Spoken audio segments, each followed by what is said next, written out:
Greetings, loved ones. Today we're going to talk about how to survive with self-soothing and thrive with self-care.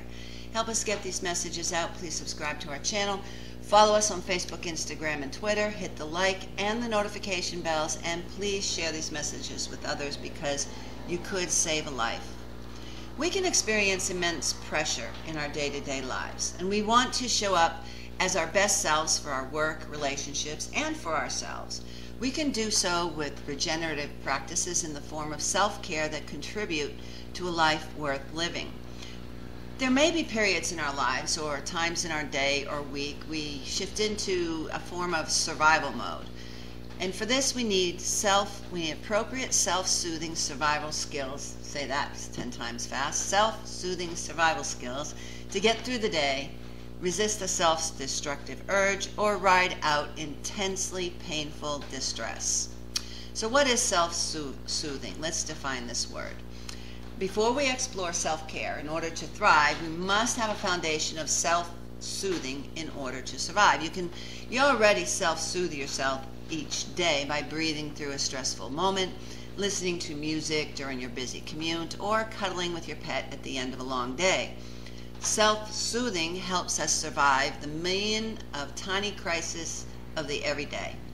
It can help us to resist unwanted urges.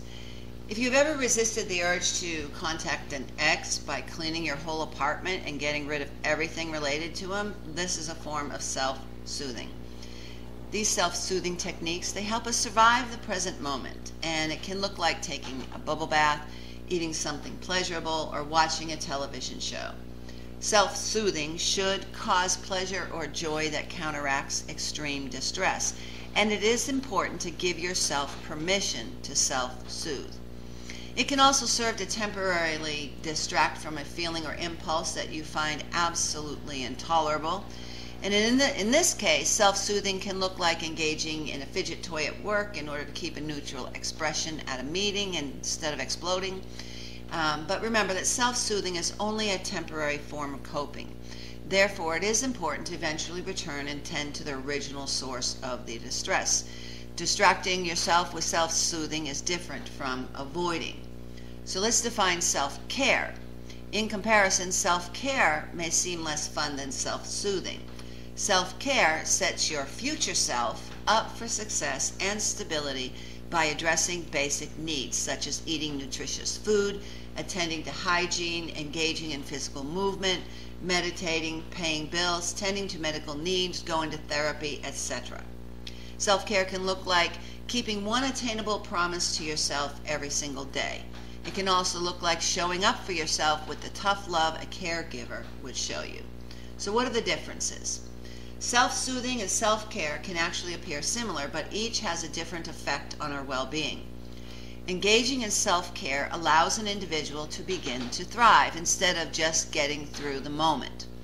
Examples include scheduling your doctor's appointments regularly, paying bills on time, saying no without apologizing, or doing your laundry over the weekend so you have clothes for your work week.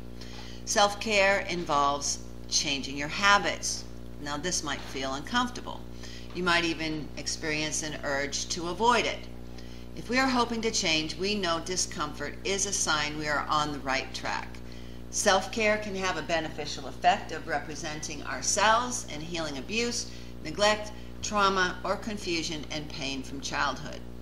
So if self-care sets one up to thrive and build a life worth living, self-soothing is the backup skills that step in when there is a crisis or the need to resist an urge.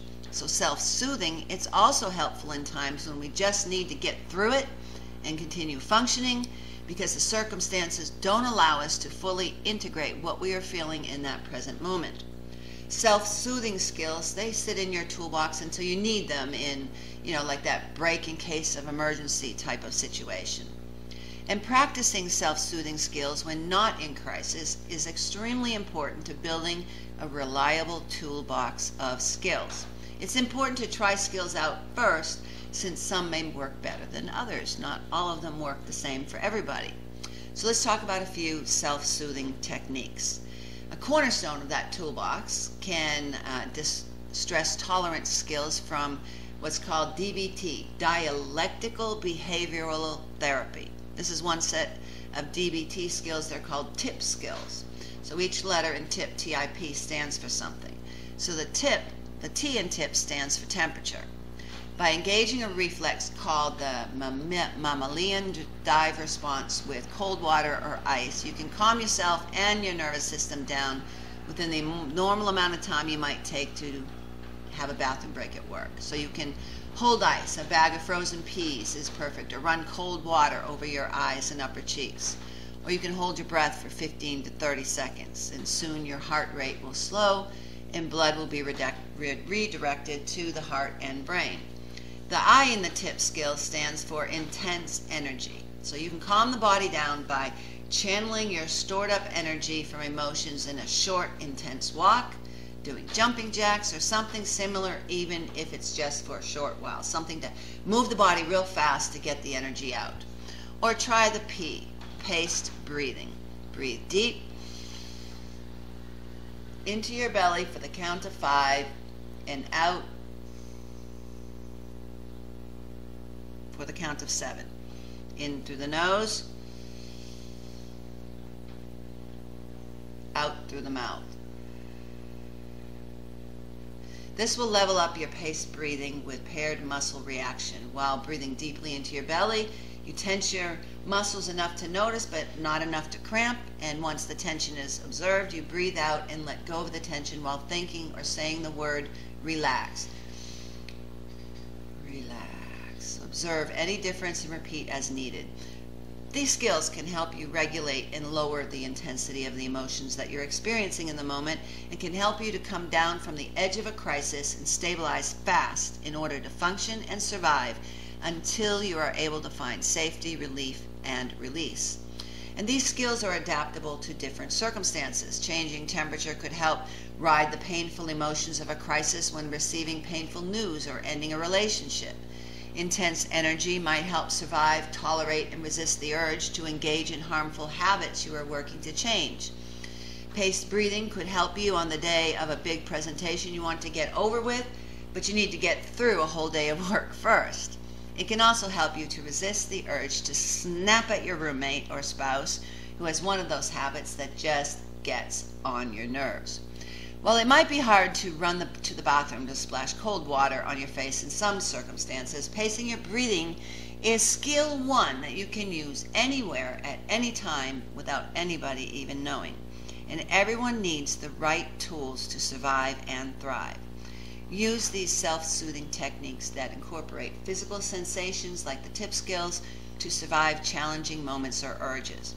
By practicing the skill before a crisis, you build them like a muscle and ensure they are reliable when you need them most.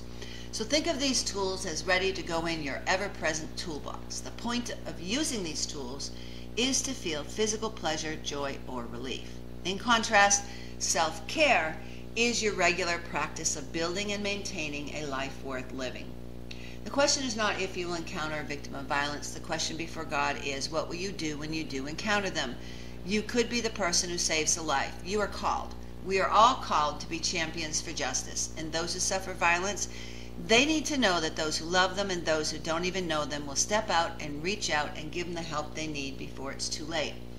If you are a victim of violence, listen to me. You are valued. You are loved. You are intelligent. And yes, you are worthy.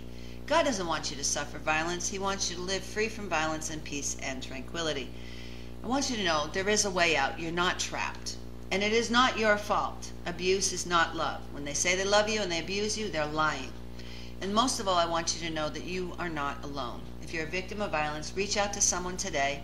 If you find yourself in a dangerous situation, reach out to someone, dial 911 for help. And if you know of someone suffering violence, tell the authorities. In our next episode, we're going to talk about managing emotional stress with distraction, not avoidance. Until then, God bless you.